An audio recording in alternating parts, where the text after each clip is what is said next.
Hannibal stands at the base of the Italian Alps, but only he's on the wrong side. For many generations, the Italian Alps acted as a barrier for the Roman Empire's northern frontier, keeping out many an invader. Only Hannibal was more creative.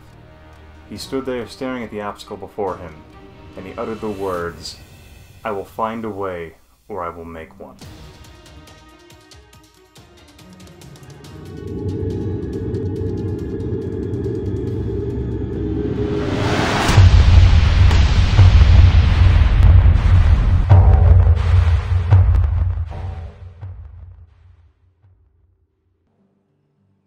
Attack! Besieging settlement, sir. Settlement under siege, sir. Hannibal left Spain with a massive army and began his march towards the Italian Alps. When he arrived there, he found them almost unpassable. What he ended up doing was, through a mixture of vinegar and heating stones, he actually smashed his way through the Italian Alps and made his own route over them. Along with a large army, Hannibal brought with him a good number of elephants. However, he brought more initially, but many died in the perilous journey through the Alps and froze to death. But the few he did bring gave him a drastic advantage over his Roman adversaries. With his move over the Alps, this began a 17-year-long war with Rome in the heart of Italy itself. Hannibal won almost every battle against the Romans, even at one point destroying almost a third of the entire military power of Rome. Hannibal unfortunately lacked siege equipment and the manpower required to actually take the city of Rome itself and finally end the conflict. What ended up happening was almost a 16-year-long stalemate between the Roman forces and Hannibal. Even though Hannibal won every battle, he still couldn't kill enough Romans to stop them from raising more armies. Hannibal had hoped that through his massive victories against the Romans that many of the allies in Italy would turn against Rome. However, a good number stayed loyal, and never quite gave Hannibal the edge he needed to ensure a permanent victory against Rome. Despite not having the manpower required, Hannibal actually did attempt to siege Rome itself. He positioned his army rather lightly around the city, and in a rather defiant way, the Roman Senate decided to auction off the territory and ground that Hannibal's army was positioned on as a final act of defiance. And unfortunately, Hannibal didn't have the strength required to sack the city, but he did manage to instill fear in many of the Roman citizens at that time. What Hannibal didn't count on was the Roman tenacity and their amazing ability to rebuild their armies. Because all the while they were dealing with Hannibal in Italy itself, they were fighting wars elsewhere, even fighting wars with the Macedonians in Greece. What turned the war against Hannibal was that Carthage was reluctant to send him reinforcements, or give him the necessary commitment he needed to win the war. So what Rome ended up doing was they started to take command of the seas and cut off Hannibal from any supplies he was getting, and then they began to threaten Carthage itself.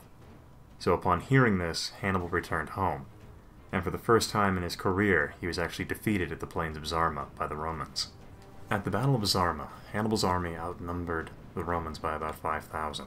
He didn't, however, have enough cavalry, and the Romans also figured out that elephants, if they don't have to attack you, they won't. So what the Romans would do is they would have their legionaries break up into thin lines so it would allow the elephants to pass through their ranks. And while doing this, they would throw little metal barbs on the ground. It turns out elephants have incredibly sensitive feet, and they don't particularly like stepping on sharp things. So they would do this and it would throw the elephants in complete disarray where the handlers couldn't control them, and the elephants would pass almost harmlessly through the lines of their infantry, not generating the havoc Hannibal required to break up the tight Roman formations. The Battle of Zama ended the war for Hannibal, and ended the war for Carthage. Hannibal fought a long 17-year war with the Romans, winning almost every battle. The defeat in the Second Punic War saw Carthage's control brought down to just the city itself. Much of its colonial ambitions were lost. All of its empire in Spain lost and given to Rome.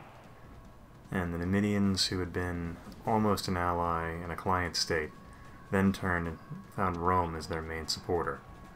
Had things gone differently in the war, and Hannibal destroyed Rome, the world as we know it could have been completely different. The notion of what if is pretty interesting in this situation, because for a brief moment, Hannibal could have actually done it. he almost had the ability to destroy Rome and change the entirety of Western civilization.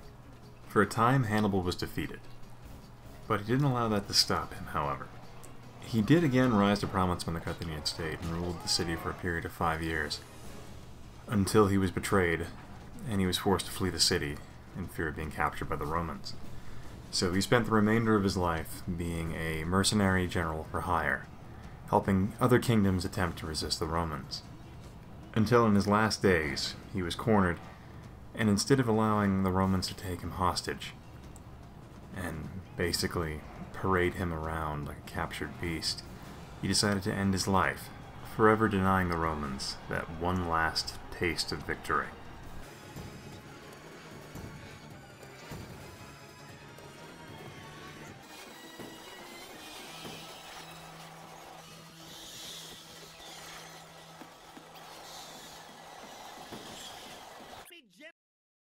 The enemy cowards run!